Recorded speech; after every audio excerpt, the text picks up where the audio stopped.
Lean பிசிஓஎஸ்னு ஒரு ஒரு இது இருக்குது, ஒரு டிக்டம் இருக்குது.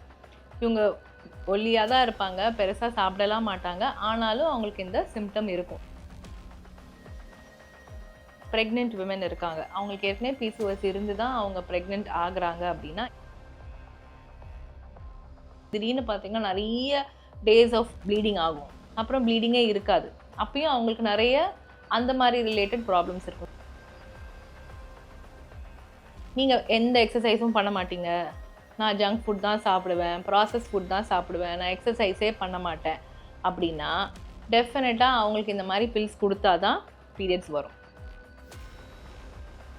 மாதம் மாதம் ஒரு கருமுட்டை வளரணும் அவங்களுக்கு. அந்த கருமுட்டை வளராது பிசிஓஎஸ்ல, அது குட்டியாகவே இருந்துகிட்ருக்கும். அதனால தான் உங்களுக்கு பீரியட்ஸ் வரல. பட் செக்ஷுவல் லைஃப்பில் இதோட சிம்டம்ஸோ இல்லை பிசிஓஎஸ் இருக்கிறதுனாலையோ ஏதாவது பிரச்சனைகள் வர வாய்ப்பு இருக்கா?